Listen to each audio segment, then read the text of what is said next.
7 features on modern cars have been driving me crazy for years, and I finally sat down to dig through consumer surveys, safety studies, and NHTSA complaint databases to find out if other drivers feel the same frustration. What I discovered confirmed everything I suspected. 20 years behind the wheel and a lifetime of working on my own cars taught me to trust my instincts about this industry.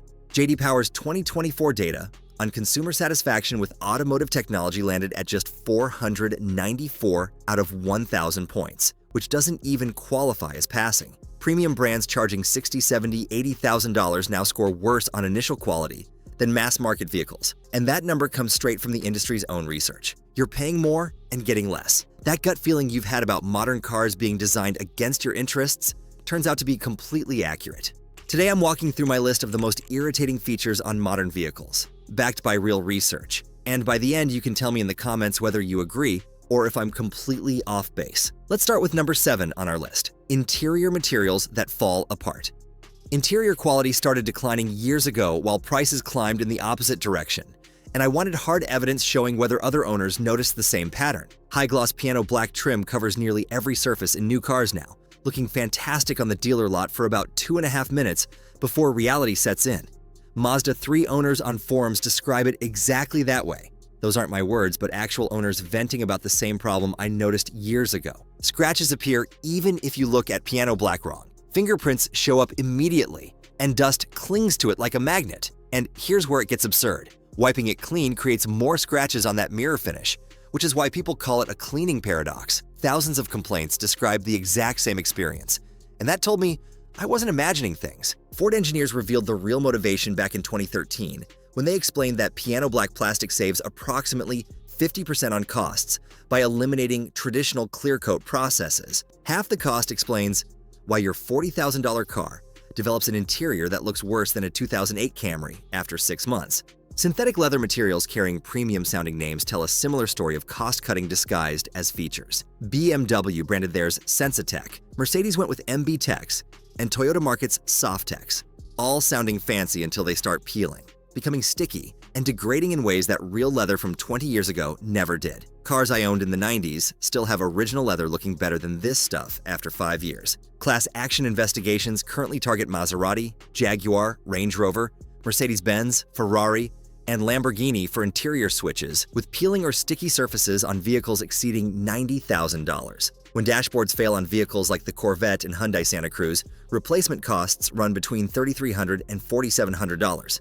Premium prices now buy materials chosen for manufacturing cost rather than durability. Forum activity confirms we all recognize this problem, but cheap materials at least remain visible and tangible. What started getting under my skin even more was discovering manufacturers now fake things you can't verify without digging into the engineering. And what I found about your speakers shocked me. Number 6, fake engine sounds. Reports about fake engine noise surfaced a few years back, and I dismissed them as exaggeration until I verified the details myself. BMW developed active sound design while Volkswagen created something called the Sound Actor. And both systems pump artificially generated engine sounds through your car's speakers because modern turbocharged engines run quieter, and cabins block more noise than they used to. Reading that 3 times didn't make it any less ridiculous.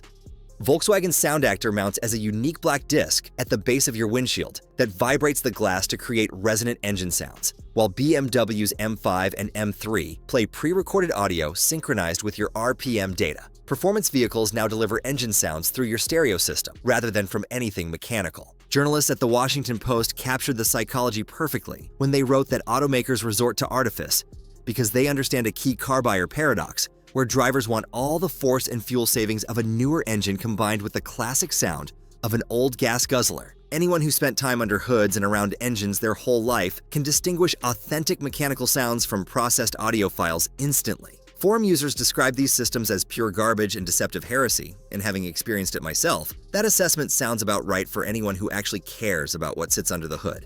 EPA fuel economy standards pushed manufacturers toward turbocharged 4- and 6-cylinder engines inherently quieter than the naturally aspirated V8s they replaced. And instead of letting you hear actual engine output, they fake it and hope nobody notices. Online communities now exist specifically to disable these systems through coding software or physically unplugging the devices. When people form communities around undoing a feature, owner sentiment becomes pretty clear. Fake engine sounds emerge from EPA regulations, but another EPA-driven feature makes daily driving worse in ways that millions of owners experience at every stoplight, and I wanted to find out if the hatred runs as deep as mine. Number 5. Auto stop-start that won't stay off. Blood pressure spikes every time I sit in a newer car and watch that engine shut off at a red light, and I assumed this reaction made me old-fashioned until research revealed universal frustration.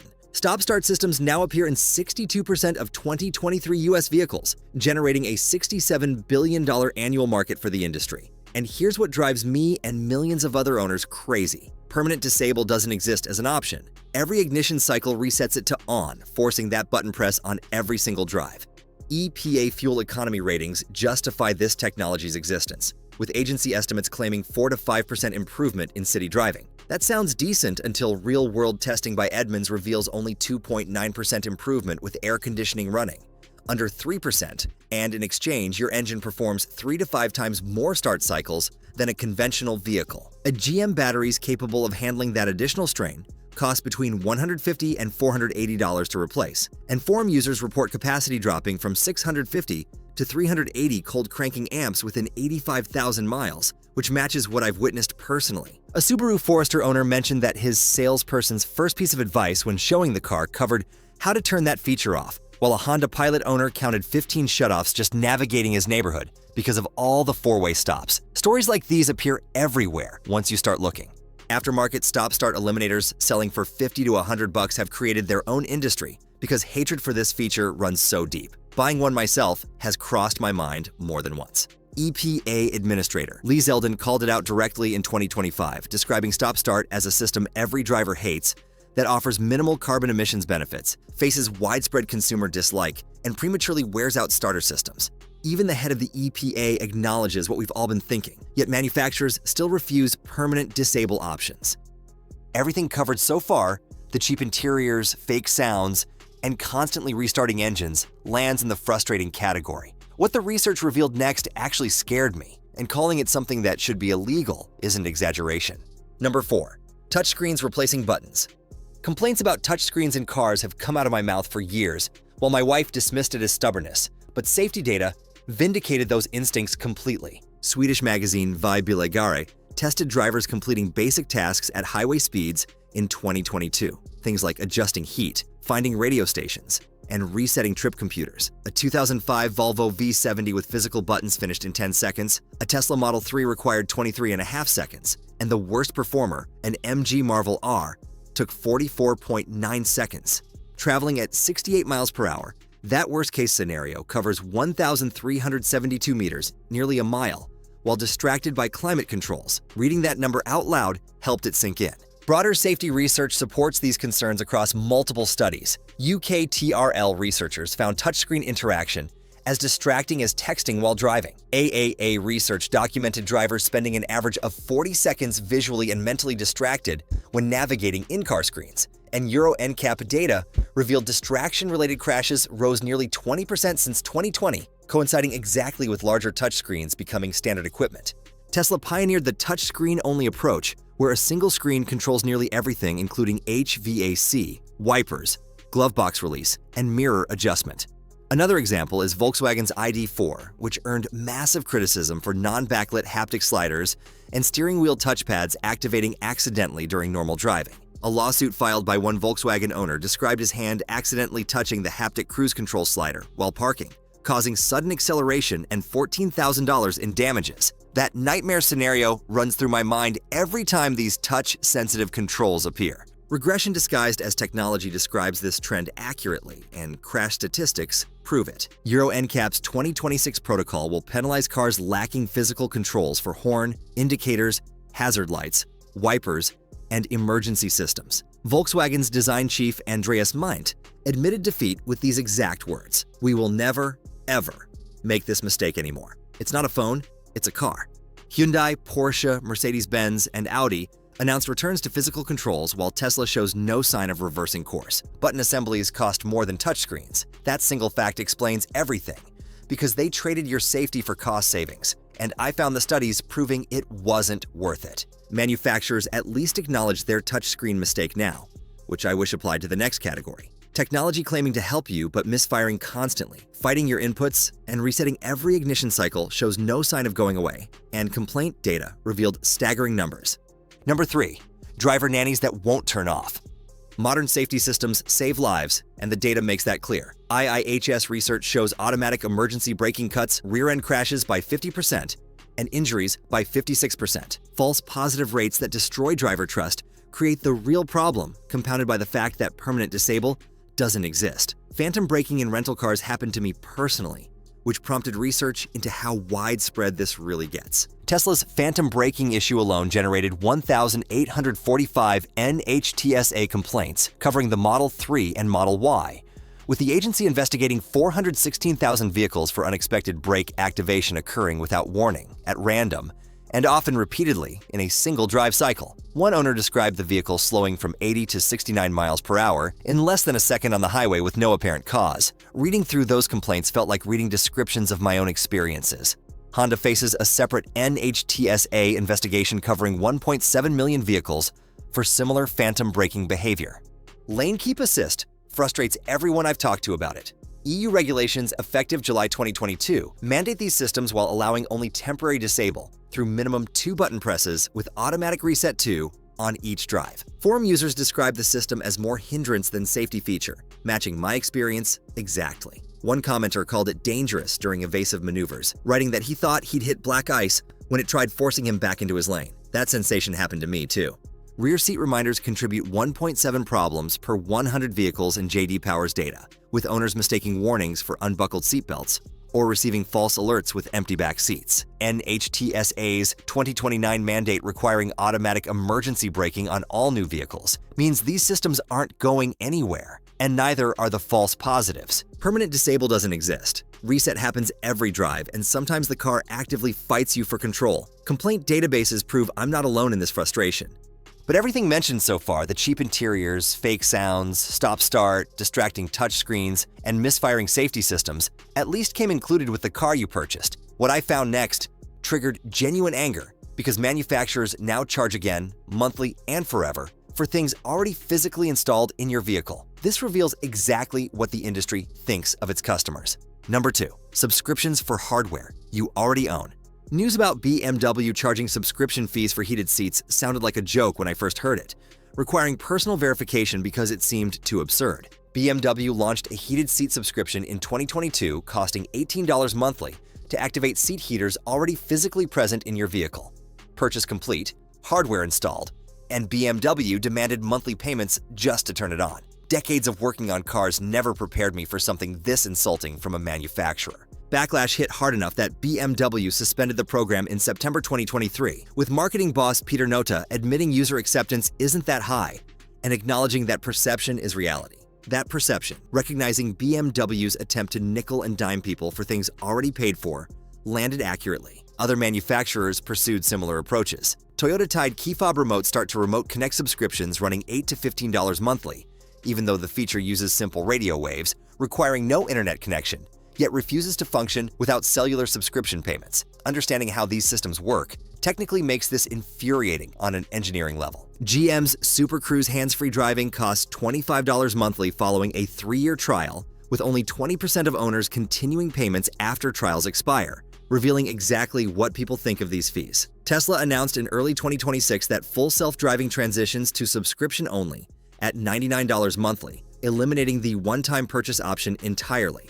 Survey data confirmed whether my rejection of this model matched broader sentiment. S&P Global Mobility tracked consumer willingness to pay for these subscriptions and found it dropping from 86% in 2024 to 68% in 2025, an 18-point decline in a single year. Fewer than 30% of consumers will pay subscriptions for hardware features, like heated seats, and Autolist surveys found 69% of car shoppers refusing to subscribe to vehicle features, with higher income households rejecting subscriptions even more strongly, as 83% of those earning over $150,000 oppose the model. GM's decision to remove Apple CarPlay and Android Auto from future vehicles, starting with EVs and extending across all models, exposes the real motivation. Company statements explicitly called subscriptions a huge new source of income, targeting $25 billion annually from software and subscriptions by 2030. Designing cars for owners stopped being the priority. designing revenue extraction systems took over,